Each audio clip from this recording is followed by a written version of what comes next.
Students हम discuss करेंगे important news के बारे में और उससे रिलेटेड जो इन्फॉर्मेशन है हमारे यूपीएससी के एग्ज़ाम के पर्सपेक्टिव से इम्पोर्टेंट उसको हम यहाँ पर डिस्कस करेंगे। First news is regarding the US and UK के बारे में है। स्टूडेंट्स होती रिबेलियंस के द्वारा कंटिन्यूस जो अटैक है वो किया गया था रेड सी के एरिया के अंदर में। आप देखिए कि जो डिस्टर्बेंस है उसको क्रिएट किया गया सी लाइन ऑफ कम्युनिकेशन को।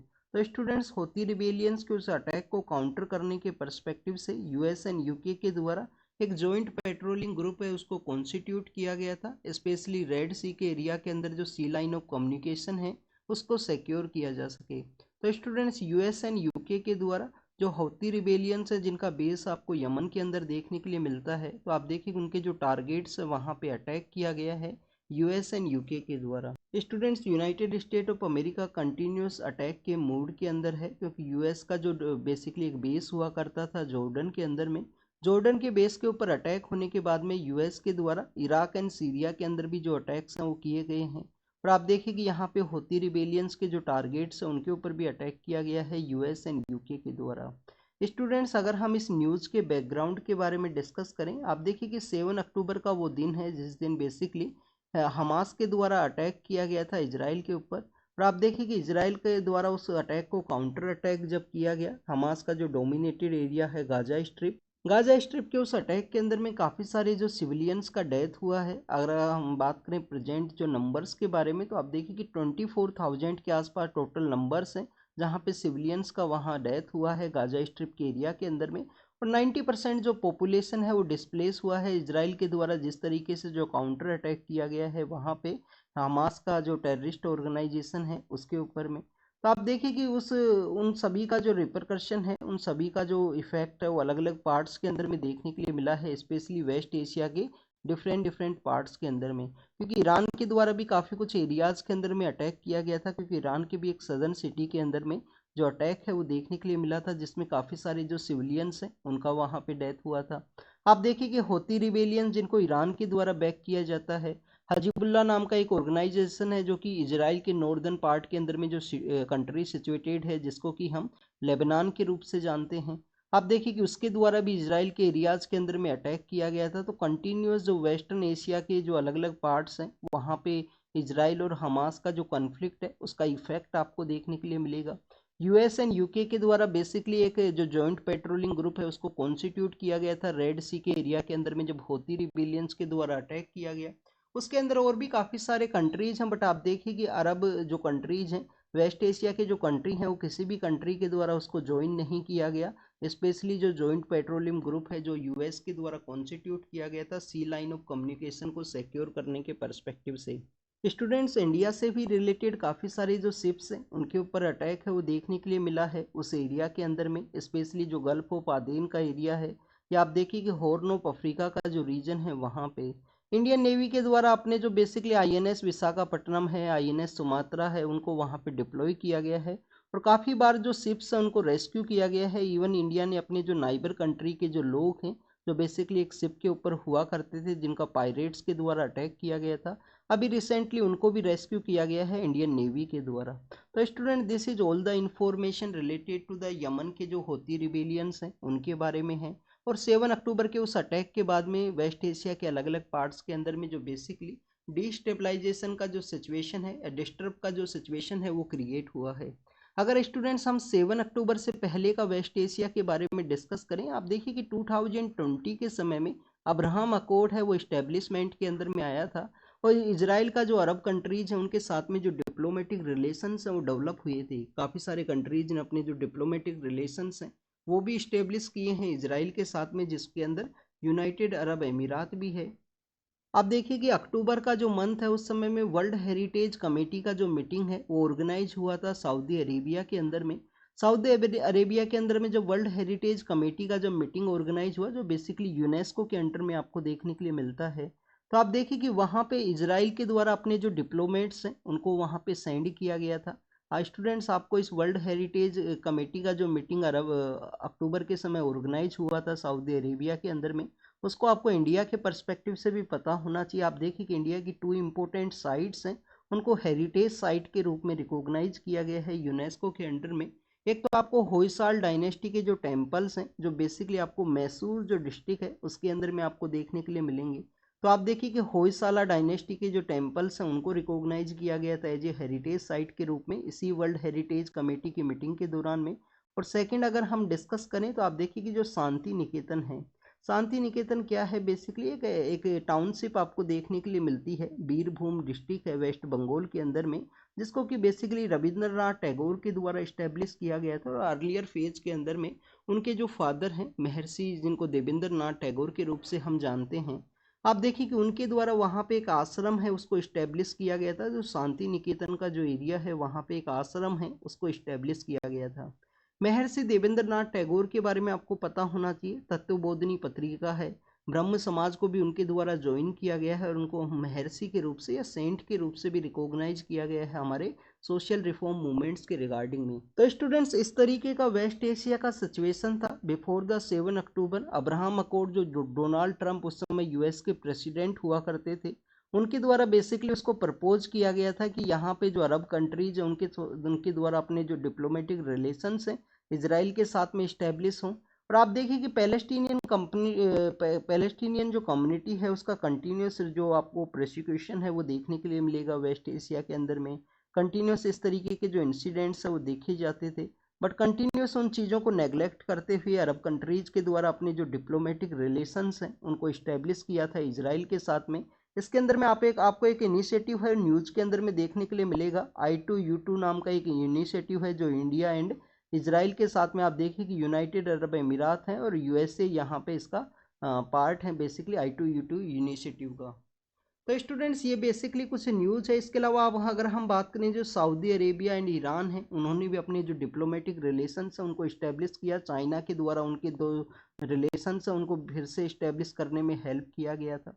और अब कंटिन्यूस जो डिस्ट्रप्शन है वो देखने के लिए मिला है, जैसे कि आप देखिए कि ईरान के द्वारा भी स्पेशली जो पाकिस्तान के अंदर में अटैक किया गया, पाकिस्तान के बलूचिस्तान रीजन के अंदर में ईरान के द्वारा इराक का जो इरबिल टाउन है वहाँ पे अटैक किया गया है। और आप देखिए कि इनके द्वारा काफ़ी सारे ऐसे एरियाज़ हैं जहाँ पे अटैक किया गया है, जहाँ पे बेसिकली आपको इजराइल का जो एजेंसीज हैं उनका प्रेजेंस देखने के लिए मिलता है या उनके एजेंट्स का प्रेजेंस देखने के लिए मिलेगा। तो स्टूडेंट्स, ये कंप्लीट इन्फॉर्मेशन है यहाँ पे होती रिबेलियंस के बारे में। आपको इस जॉइंट पेट्रोलिंग ग्रुप के बारे में भी पता होना चाहिए। आप देखिए कि जो जॉइंट पेट्रोलिंग ग्रुप को कॉन्स्टिट्यूट किया गया था यूएस एंड यूके के द्वारा, तो इंडिया के द्वारा भी बेसिकली उस जॉइंट पेट्रोलिंग ग्रुप को नहीं ज्वाइन किया गया था। नेक्स्ट न्यूज़ के बारे में अगर हम डिस्कस करें तो स्टूडेंट, झारखंड की पर्सपेक्टिव से है, वहाँ पे जो फ्लोर टेस्ट है आज कंडक्ट किया जाएगा।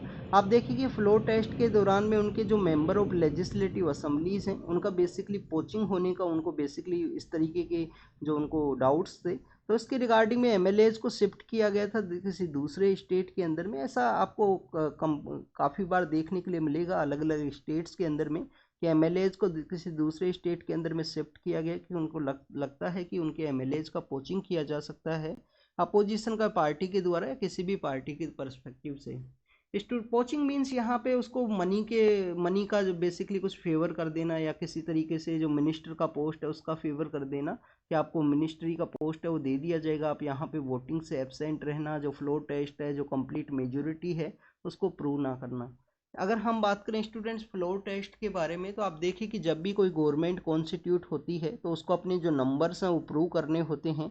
फ्लोर ऑफ द हाउस, जो लेजिस्लेटिव असेंबली का जो हाउस है वहाँ पे अपने जो नंबर्स हैं उनको प्रूव करने होंगे। स्टूडेंट्स, रिसेंटली हमने बिहार के पर्सपेक्टिव से डिस्कस किया था।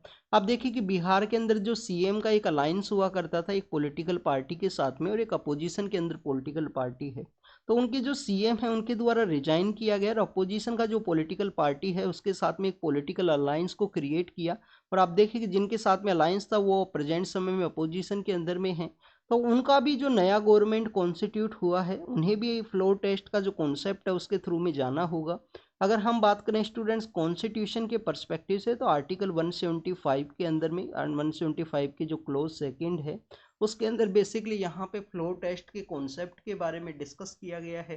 क्या स्टूडेंट्स गवर्नर के द्वारा यहाँ पे फ्लोर टेस्ट है वो समय समय पे कंडक्ट किया जा सकता है? तो स्टूडेंट्स गवर्नर को जो राइट्स है वो नहीं है। सुप्रीम कोर्ट के द्वारा जजमेंट्स के अंदर में ऑब्जर्व किया गया है कि गवर्नर के द्वारा इस तरीके से नहीं है कि कभी भी यहाँ पे जो फ्लोर टेस्ट है या मेजोरिटी ऑफ द गवर्नमेंट है उसको प्रूव करने के बारे में कहा जाए। Next news is regarding the Delhi के जो चीफ मिनिस्टर हैं उनके बारे में है। तो आप देखिए कि कंटिन्यूस उनके द्वारा कहा गया है अपोजिशन पार्टीज़ के अगेंस्ट में कि उनके एमएलएज का पोचिंग है वो किया गया है। उनको बेसिकली यहाँ पे जो डिफरेंट एजेंसीज हैं उनके द्वारा भी नोटिस दिया गया था, एनफोर्समेंट डायरेक्टरेट के द्वारा भी नोटिस दिया गया था कि उनके द्वारा जिस तरीके से यहाँ पे जो दिल्ली का एक लिक्कर केस है, लिक्कर बेसिकली पॉलिसी के रिगार्डिंग में कुछ इन्वेस्टिगेशन है वो कैरी आउट करना था एनफोर्समेंट डायरेक्टरेट को। तो this is all the information related to the हमारे यूपीएससी के एग्जाम के परस्पेक्टिव से इम्पोर्टेंट नहीं है। नेक्स्ट आप देखिए कि हमारे जो चीफ इकोनॉमिक एडवाइजर हैं, अब आपको चीफ इकोनॉमिक एडवाइजर के बारे में पता होना चाहिए। आप देखिए चीफ इकोनॉमिक एडवाइजर हैं हमारे केवी सुब्रमण्यम, बेसिकली इक्विवेलेंट होते हैं गवर्नमेंट के सेक्रेटरी के परस्पेक्टिव से। गवर्नमेंट के जो सेक्रेटरी हैं उनके इक्विवेलेंट आपको देखने के लिए मिलेंगे चीफ इकोनॉमिक एडवाइजर। इनके द्वारा इकोनॉमिक के जो सेक्टर हैं, फाइनेंस मिनिस्टर को इनके द्वारा एडवाइस किया जाता है डिफरेंट सेक्टर के अंदर में। तो इनके द्वारा बेसिकली जो बजट है उसके पर्सपेक्टिव से डिस्कस किया गया है। बजट के अंदर स्पेशली जो एनर्जी सिक्योरिटी का जो पॉइंट है उसके रिगार्डिंग में इन्होंने अपने इंटरव्यू के अंदर डिस्कस किया है कि एनर्जी सिक्योरिटी को अगर हमें प्रॉपर वे में इम्प्लीमेंट करना है या रिफॉर्म करना है तो स्टेट्स के साथ में जो कंसेंसस है उसको डेवलप करना होगा। स्टूडेंट्स स्टेट के साथ में कंसेंसस है वो किस तरीके से डेवलप करना होगा? एक तो आप देखिए कि सोलार के पर्सपेक्टिव से, जिसको एडिटोरियल के अंदर भी डिस्कस किया गया है कि सोलार के सेक्टर के अंदर में हमको रिफॉर्म्स है वो लेके आने हैं। 1 करोड़ हाउस होल्ड के ऊपर जो रूफटॉप सोलार का प्लेट्स है उनको इम्प्लीमेंट करना है। तो आप देखिए कि सोलार सेक्टर के अंदर जो रिफॉर्म करना है, एनर्जी सेक्टर के अंदर अगर आपको रिफॉर्म करना है तो स्टेट्स का जो कंसेंसस है वो काफ़ी ज़्यादा जरूरी है। क्योंकि गवर्नमेंट के द्वारा अर्लियर फेज के अंदर भी जो उदय स्कीम है वो इम्प्लीमेंट की गई थी, उज्ज्वल डिस्कॉम अश्योरेंस योजना है 2015 के समय में। और आप देखिए कि उदय स्कीम के काफ़ी जो फेलियर है वो देखने के लिए मिला। उसके बिहाइंड का रीज़न यही था कि जो स्टेट्स के जो डिस्कॉम्स है एनर्जी डिस्ट्रीब्यूशन के परस्पेक्टिव से, जो डिस्कॉम्स है उनका कंटिन्यूस लॉस मेकिंग के अंदर में होना एक सबसे बड़ा रीज़न था, जिससे कि उदय स्कीम का जो फेलियर है वो देखने के लिए मिला है। स्टूडेंट्स उदय स्कीम की रिवाइवल के लिए भी गवर्नमेंट के द्वारा समय समय पे प्रपोज किया गया है कि उदय स्कीम को रिवाइज किया जा सके, जिससे कि हमारे जो डिस्कॉम्स है, स्टेट गवर्नमेंट के जो एनर्जी डिस्ट्रीब्यूशन या पावर डिस्ट्रीब्यूशन के रिगार्डिंग में जो डिस्कॉम्स है उनको यहाँ पे रिवाइवल किया जा सके। स्टूडेंट्स इन्होंने प्रधानमंत्री जो गरीब कल्याण अन्न योजना है उसके बारे में भी डिस्कस किया है कि नेक्स्ट 5 ईयर्स के लिए जो पुअर पर्सनस हैं उनको बेसिकली यहाँ पे फ्री जो राशन है वो प्रोवाइड किया जाएगा गवर्नमेंट के द्वारा। इन्होंने फिजिकल डेफिसिट के बारे में भी डिस्कस किया है कि गवर्नमेंट के द्वारा किस तरीके से यहाँ पे फिजिकल डेफिसिट को कंट्रोल करने का जो टारगेट है वो रखा गया है। क्योंकि कोविड-19 के समय गवर्नमेंट का जो काफ़ी सारा जो एक्सपेंडिचर है वो देखने के लिए मिला था, और आप देखिए कि फिजिकल डेफिसिट काफ़ी हाई पोजीशन के ऊपर पहुंच गया था उस समय में। जो नंबर्स हैं वो आपको 9 के आसपास देखने के लिए मिलेंगे, 9.3 के आसपास, जिस समय में जो फिजिकल तो एक्सपेंडिचर इस तरीके से इंक्रीज हुआ था उस समय में। तो इसी के रिगार्डिंग में आपको जो प्रोविजंस हैं वो गवर्नमेंट के देखने के लिए मिलेंगे।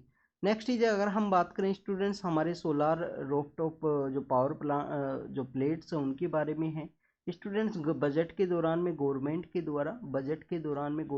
द्वारा बेसिकली अनाउंस किया गया कि कंटिन्यूस यहाँ पे पावर सप्लाई के रिगार्डिंग में 1 करोड़ हाउस होल्ड को यहाँ पे जो सोलार पैनल्स हैं, 1 करोड़ हाउस होल्ड हैं जिनको सोलार पैनल्स हैं वो डिस्ट्रीब्यूट किए जाएंगे गवर्नमेंट के द्वारा। स्टूडेंट्स यहाँ पे बेसिकली आइडेंटिफिकेशन के बारे में बात की गई है कि इसके क्या बेनिफिट देखने के लिए मिलेंगे अगर हर एक घर के ऊपर में 1 करोड़ हाउस होल्ड के ऊपर में जिस तरीके से सोलार रूफटॉप का जो सिचुएशन है, सोलार का जो पैनल है वो देखने के लिए मिलेगा। तो 15,000 के आसपास जो बेसिकली यहाँ पे जो हर एक सिविलियन पर्सन है 15,000 ईयरली बेसिस पे यहाँ पे उसके द्वारा सेव किए जा सकते हैं। 1 करोड़ कौन लोग हैं जिनको आइडेंटिफाई किया जाएगा गवर्नमेंट के द्वारा? ऐसे लोग जो यहाँ पे 300 यूनिट है उससे भी कम उनके द्वारा जो एक्सपेंडिचर है, जो कंजप्शन है वो देखने के लिए मिलता है यहाँ पे पावर कंजप्शन के परस्पेक्टिव से।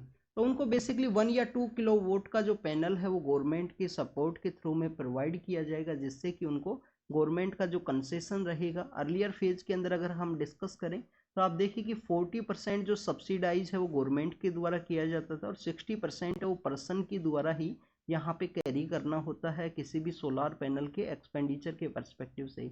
यहाँ पे बेसिकली जो 40% को इंक्रीज करते हुए 60% कर दिया गया है। और आप देखिए कि रेस्ट जो मनी है 1 and 2 किलोवाट की जो बेसिकली यहाँ पे सोलार पैनल्स हैं उसके अंदर जो रेस्ट जो मनी है वो किसी भी पीएसयू के द्वारा जिनका यहाँ पे सोलार पैनल का मैन्युफैक्चरिंग का वर्क रहेगा मिनिस्ट्री ऑफ पावर के अंडर में, उनके थ्रू में बेसिकली इसको इम्प्लीमेंट किया जाएगा। अब यहाँ पे बेसिक प्रपोजल ये है क्या 1 करोड़ ऐसे लोग हैं इंडिया के अंदर में जिनके द्वारा लेस देन द 300 जो यूनिट्स हैं उससे कम यहाँ पे पावर है उसका कंजप्शन किया जाता है। तो आप देखिए कि इंडिया के अंदर में आपको काफ़ी सारे ऐसे लोग देखने के लिए मिलेंगे। इवन आप देखिए कि 25 to 30 करोड़ के आसपास लोग हैं। टोटल आपको 80 to 85% पॉपुलेशन है वो आपको देखने के लिए मिलती है जिनके द्वारा 100 to 200 के आसपास जो यूनिट है उसका कंजप्शन मंथली बेसिस पे आपको देखने के लिए मिलेगा। स्टूडेंट्स इसके बिहाइंड के भी काफ़ी सारे रीजन्स हैं। आप देखिए कि बिजली का जो थीफ्ट है, इलेक्ट्रिसिटी का जो थीफ्ट है वो इंडिया के अंदर में हर एक पार्ट के अंदर में देखने के लिए मिलता है। उसकी वजह से भी यहाँ पे काफ़ी कम कंजप्शन है वो सिविलियन पॉपुलेशन का देखने के लिए मिलेगा। इसी वजह से हमारे जो डिस्कॉम्स हैं वो कंटिन्यूस एक लॉस मेकिंग प्रोसेस के अंदर में हैं। उनके ऑफिसर का भी नेग्लिजेंस है, इस तरीके से यहाँ पे विजिलेंस की एक्टिविटीज़ को कैरी आउट नहीं किया जाता है जिससे कि यहाँ पे इलेक्ट्रिसिटी का जो थीप का जो सिचुएशन है उनको यहाँ पे रोका जा सके। नेक्स्ट अगर हम बात करें स्टूडेंट्स यहाँ पे और भी काफ़ी सारी जो स्कीम्स हैं उनके बारे में डिस्कस किया गया है। आप देखिए कि रूफटॉप सोलार पावर प्लांट्स के बारे में हम डिस्कस करें तो हमारे यहाँ पे टोटल जो 40 किलोवाट गीगावाट के आसपास जो सोलार का जनरेशन है रूफटॉप सोलार के थ्रू में, आप देखिए कि उसमें 12 ही गीगावाट यहाँ पे बेसिकली हाउस होल्ड से आपको देखने के लिए मिलता है। तो इन नंबर्स को इंक्रीज करना है 40 यहाँ पे आपको कैसे देखने के लिए मिलेगा। आप देखिए कि कल भी हमने आरआरटीएस जो बेसिकली एक कॉरिडोर्स हैं ट्रांसपोर्ट के पर्सपेक्टिव से एनसीआर के रीजन के अंदर में उसमें डिस्कस किया था। तो काफ़ी सारे ऐसे इंस्टीट्यूशंस आपको बिल्डिंग देखने के लिए मिलेंगे जहाँ पे सोलार जो पावर पैनल है उसको यूज किया जाता है। इंडिया का जो डाइवर्सिटी है उसके बारे में डिस्कस किया गया है एक प्लूरिस्टिक जो सिविल सोसाइटी है उसके पर्सपेक्टिव से। आप देखिए कि अभी यहाँ पे जो कॉन्स्टिट्यूशन का जो कॉपीज है उनको डिस्ट्रीब्यूट किया गया था जिसके अंदर में बेसिकली जो सेक्युलर एंड सोशलिस्ट वर्ड हैं वो मिसिंग था, उसकी वजह से यहाँ पे एक कॉन्ट्रोवर्सी है वो यहाँ पे क्रिएट हुआ। स्टूडेंट्स उस कंट्रोवर्सी के अंदर में हम अगर डिस्कस करें कम्प्लीटली इंडिया का जो डाइवर्सिटी के पर्सपेक्टिव से डॉक्टर बी आर अम्बेडकर के जो बेसिकली ड्रीम्स हैं, डॉक्टर बी आर अम्बेडकर साहब के जो ड्रीम्स हैं उनके बारे में डिस्कस किया गया है कि कैसे प्रियम्बल के अंदर में उन्होंने we the people of India कि पीपल्स को जो सोर्स ऑफ पावर है वो माना गया है कि किस तरीके का जो स्टेट है उनको कॉन्स्टिट्यूट करना है, यहाँ के जो सिविलियन पर्सनस हैं उनको क्या इंश्योर करना है, यहाँ पे लिबर्टी को इंश्योर करना है या जस्टिस को इंश्योर करना है, उन सभी के बारे में बताया गया है। हमारे जो मोहनदास करमचंद गांधी हैं उनका भी जो स्वराज का जो कॉन्सेप्ट था उसके बारे में डिस्कस किया गया है। स्टूडेंट्स आपको यहाँ पे स्वराज के बारे में ज़रूर से पता होना चाहिए। आप देखिए स्वराज जो बेसिकली जो सेल्फ रूल के रूप से भी देखा जाता है 1906 के समय कांग्रेस के दादा भाई नारोजी की लीडरशिप के अंदर में एक फंक्शन ऑर्गेनाइज हुआ था कांग्रेस का जो एनुअल सेशन है। और आप देखिए कि कांग्रेस के द्वारा उस समय स्वराज का जो डिमांड है वो किया गया था कि हमको डोमिनियन स्टेटस के अकॉर्डिंग में जो स्वराज है वो ग्रांट किया जाए ब्रिटिश अथॉरिटीज़ के द्वारा। और ये जो स्वराज है ये पूर्ण स्वराज के रूप से आपको कांग्रेस के किस सेशन के अंदर में देखने के लिए मिलेगा 1929 का जो लाहौर सेशन है जो पंडित जवाहरलाल नेहरू के लीडरशिप के अंदर हुआ था। तो आप देखिए कि यहाँ पे आपको स्वराज वर्ड का जो ओरिजिन है वो भी पता होना चाहिए। हमारे जो दयानंद सरस्वती हैं जिनके द्वारा आर्य समाज का इस्टेब्लिशमेंट किया गया है। तो आप देखिए कुछ स्वराज वर्ड का जो बेसिकली आपको ओरिजिन है उनके थ्रू में देखने के लिए मिलता है। और लेटर फॉर्म के अंदर में हमारे जो लोकमान्य बाल गंगाधर तिलक हैं उनके द्वारा उस वर्ड को काफ़ी ज़्यादा प्रमोट किया गया। कांग्रेस के पर्सपेक्टिव से हमने डिस्कस किया। आप देखिए कि एम के गांधी का जो बेसिकली स्वराज का जो कॉन्सेप्ट था वो ये नहीं था कि हमको कम्प्लीटली जो पावर है इंडियंस के हैंड के अंदर हो, उसके अलावा यहाँ पे ये भी था कि सोसाइटी के जो हर एक पार्ट है जिनको प्रॉपर रिप्रेजेंटेशन नहीं है उनको भी प्रॉपर रिप्रेजेंटेशन यहाँ पे अचीव हो, जिससे कि यहाँ पे जो डाइवर्सिटी है उसको हम अचीव कर सकें हमारी सोसाइटी के अंदर में।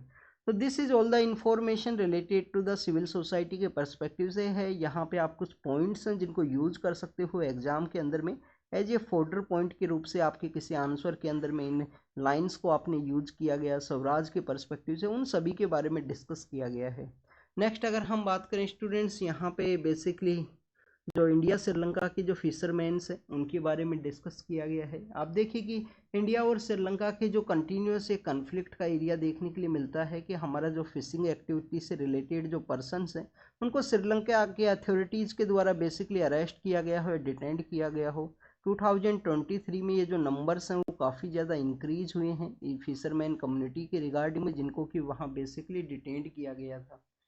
स्टूडेंट्स यहाँ पे अगर हम बात करें तो आप देखिए कि काफ़ी सारे जो आइलैंड्स हैं वो काफ़ी नज़दीक हैं इंडिया के साथ में, चाहे धनुषकोटी का आइलैंड हो, डेल्फ्ट का आइलैंड हो, जो बेसिकली काफ़ी नज़दीक होने की वजह से हमारे जो फिशरमैन्स हैं वो वहाँ पे अचीव करते हैं। इसके अलावा आपको एक थ्रोलिंग का जो सिचुएशन है, इसको बॉटम जो थ्रोलिंग का जो सिचुएशन है, मीन्स बेसिकली यहाँ पे देखिए कि यह समुद्र है, तो बेसिकली जो थ्रोलिंग को जो यूज़ किया जाता है तो इस तरीके से यूज़ किया जाता है जिससे कि वो बॉटम के एरिया के अंदर में जो फिशिंग का जो एक्टिविटीज़ है उनको अपना जो एरिया है उसके अंदर में कलेक्ट कर सकते हैं। तो जिसकी वजह से यहाँ पे जो नॉर्मल फिशरमैन्स हैं उनको उनकी जो प्रोडक्टिविटी है उसको ये इफ़ेक्ट करता है।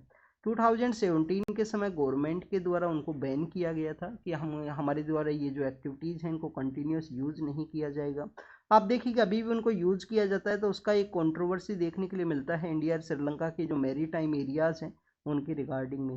नेक्स्ट अगर हम बात करें स्टूडेंट्स हायर एजुकेशन इंस्टीट्यूशंस के पर्सपेक्टिव से है, तो हायर एजुकेशन इंस्टीट्यूशंस को अब क्या यहाँ पे करना चाहिए।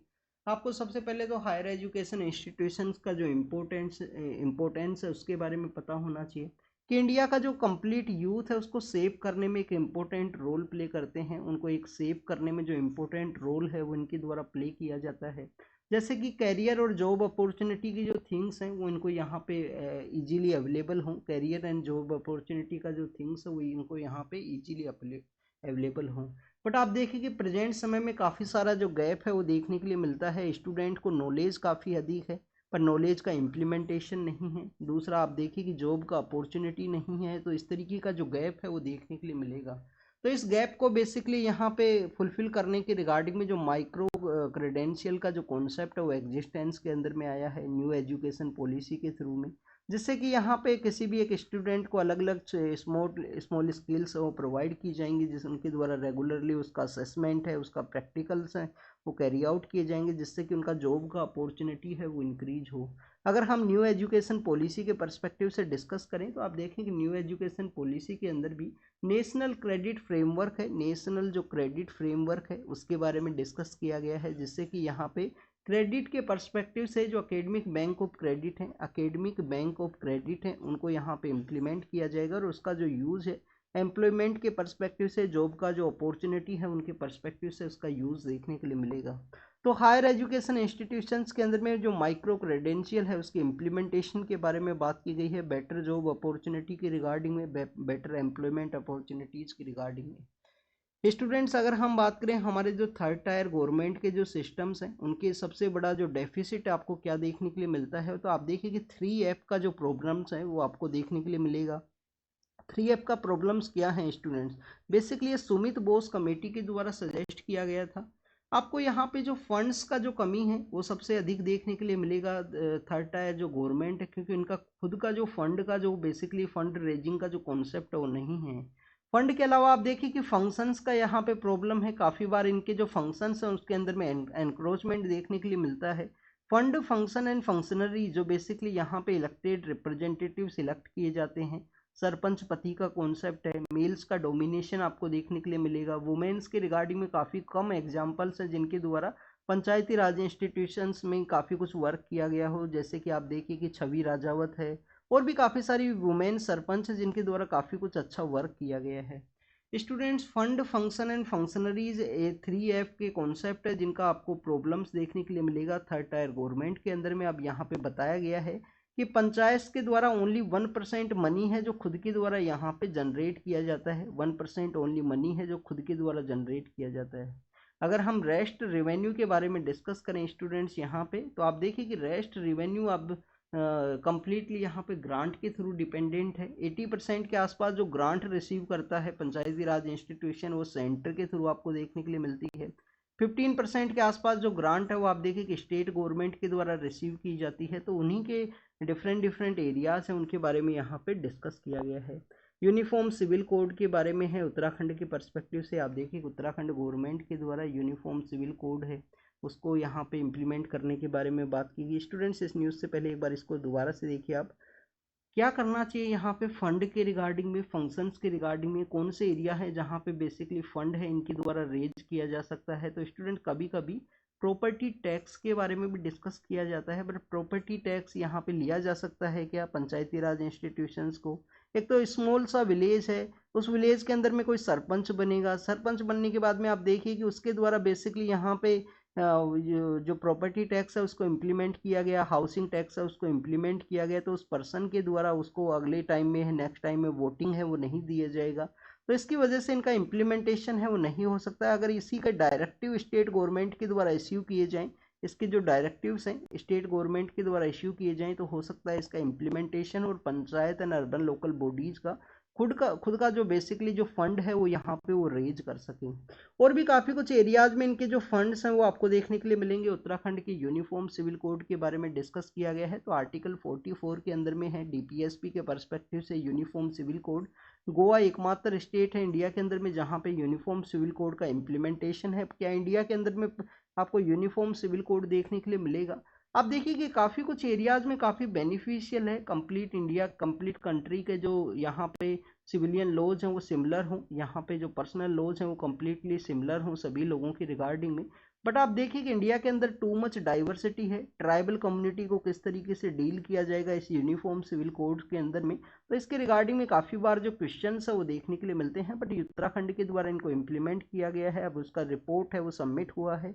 आप देखिए कि इसका इम्प्लीमेंटेशन किस तरीके से किया जाएगा जिससे कि यहाँ पे डिफरेंट जो प्रैक्टिस है उनको यहाँ पे स्टॉप किया जा सके हमारे कंट्री के अंदर में, अलग अलग पार्ट्स के अंदर में। एस्पियोनेज चार्जेस के रिगार्डिंग में है। मास्को के अंदर इंडिया का जो एम्बेसी है वहाँ पे एक ऑफिसर्स हैं, उसके ऊपर ऐसे जो चार्जेस जो हैं लगाए गए हैं। तो आप देखिए कि ऑफिशियल सीक्रेट एक्ट है उसके थ्रू उनको चार्ज किया गया है, उसी के बारे में डिस्कस किया गया है। आप देखिए कि एनआईए के द्वारा यहाँ पे बेसिकली म्यांमार के 3 पर्सनस हैं उनको भी यहाँ पे चार्ज किया गया है। तो हमारे यूपीएससी के एग्जाम के पर्सपेक्टिव से इतना इम्पोर्टेंट नहीं है ये टॉपिक्स, हमने कंटिन्यूस न्यूज़ के अंदर पढ़े हैं। एनआईए यहाँ पे कंटिन्यूस न्यूज़ के अंदर है। 2019 के समय इनको मोर पावर है वो दे दिया गया था।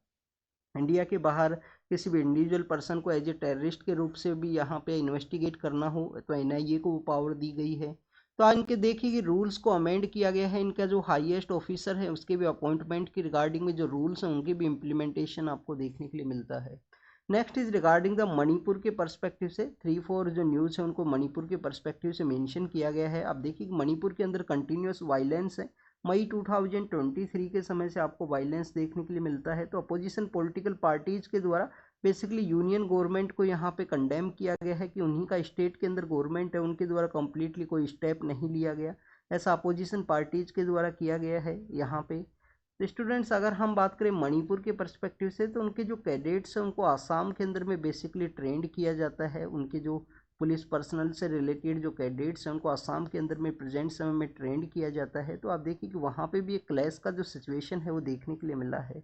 आसाम के अंदर में जहाँ पे इनको ट्रेंड किया जाता है उस अकेडमी के नाम के बारे में हम डिस्कस करेंगे, हमारे एग्जाम के पर्पज़ से वही इम्पोर्टेंट है। आप देखिए कि लचित बार फुकान नाम के एक पर्सन हुआ करते थे। लचित बार फुकान नाम के एक पर्सन है जो बेसिकली यहाँ पे जनरल हुआ करते थे, आर्मी के जो जनरल हुआ करते थे। किस समय में? अहोम एम्पायर के समय में। अहोम एम्पायर जो हुआ करता था उसके समय में बेसिकली ये जनरल हुआ करते थे। औरंगजेब जब पावर के अंदर हैं, औरंगजेब का जो पावर आपको पता होना चाहिए 1658 से लेकर 1707 का जो समय है, औरंगजेब के द्वारा आप देखिए कि ज्ञानवापी का जो टॉपिक है वो न्यूज़ के अंदर है। तो 1669 के समय उनके द्वारा वहाँ पे एक टेम्पल को डिस्ट्रॉय करते हुए ज्ञानवापी को कंस्ट्रक्ट किया गया था।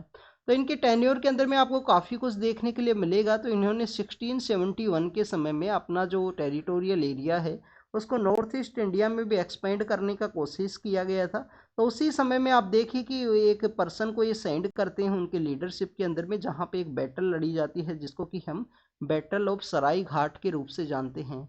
बैटल ऑफ सराय घाट आप देखिए कि ब्रह्मपुत्र रिवर है, वहाँ पे बेसिकली जो गोरिल्ला वॉरफेयर का टेक्निक्स हैं, काफ़ी कुछ देखने के लिए मिला है, जो कि लचित बारफुकान के द्वारा अहोम एम्पायर को प्रोटेक्ट करने के पर्सपेक्टिव से किया गया था। उन्हीं के नाम पे ये अकेडमी है, जो कि बेसिकली पुलिस पर्सनल्स को ट्रेंड किया जाता है आसाम के अंदर में।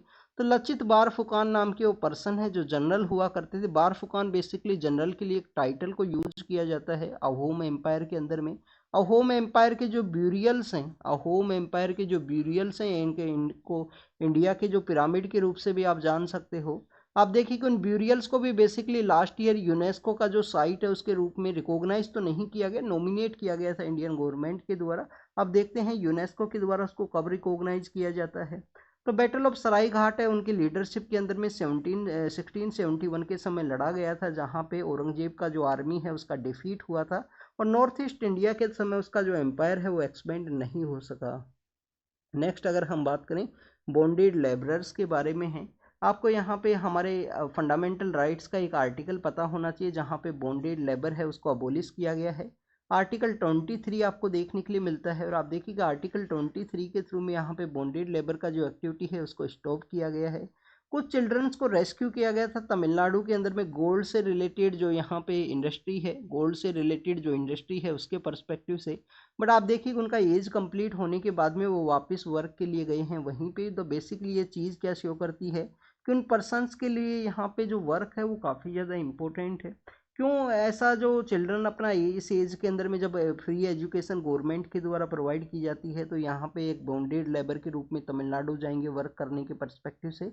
तो वही है कि सर्वाइवल के लिए, फाइनेंशियल सिचुएशन के लिए हो सकता है कि उन्होंने इस तरीके के जो फैमिलीज में इस तरीके का स्टेप उठाया गया हो, क्योंकि काफ़ी बार एक विशियस साइकिल के अंदर में आपको देखने के लिए मिलता है जब पुअर्टी काफ़ी अधिक होती है तो लिटिल बिट जो मनी का जो सप्लाई है उसी को एक अल्टीमेट यहाँ पे हैप्पीनेस का जो एरिया है वो मान लिया जाता है कि यहाँ पे वर्क करेगा तो कुछ मनी जनरेट होगा। हो सकता है कि यहाँ पे एजुकेशन को इस तरह, क्योंकि एजुकेशन तो स्टूडेंट्स एक लॉन्ग टर्म का इफेक्ट आपको देखने के लिए मिलेगा। पहले आपको कम से कम 20-22 साल जो पढ़ाई है वो करनी होगी, उसी के बाद में आपको कोई जॉब का अपॉर्चुनिटी है वो मिल सकता है, बेटर जॉब का अपॉर्चुनिटी। बट आप देखिए कि एक डिग्निफाइड अगर लाइफ जीनी है, डिग्निफाइड लाइफ को अगर आपको यहाँ पे मोर प्रोग्रेस को अचीव करना है, तो आपको एजुकेशन ही वो वेपन है जिसको आप यूज कर सकते हो। यहाँ पे इस तरीके का जो फैक्ट्री वर्क्स है, बॉन्डेड लेबर्स का जो वर्क्स है उसके अंदर में इस तरीके का जो सिचुएशन है, विशेष साइकिल से बाहर अगर आपको निकलना है तो काफ़ी कुछ हार्ड वर्क है वो करना होगा, क्योंकि विशेष साइकिल इसी तरीके से जनरेट होता है। ये आपको हमारे यूपीएससी की प्रिपरेशन में अंदर भी देखने के लिए मिलेगा। काफ़ी सारे एस्पिरेंट्स हैं जो प्रीलिम्स उनका हर बार क्लियर होगा, मेंस हर बार लिखेंगे, राइटिंग का प्रैक्टिस उनको नहीं होगा, फिर हर साल प्रीलिम्स के अंदर में वो साइकिल के अंदर हमेशा रहेंगे। और आप देखिए कि उनके द्वारा एक जो टू मच एफर्ट्स हैं, मेंस का आंसर राइटिंग है, एथिक्स के रिगार्डिंग वो नहीं किया जाएगा, जिससे कि उस साइकिल से वो बाहर है वो नहीं निकल पाते होंगे।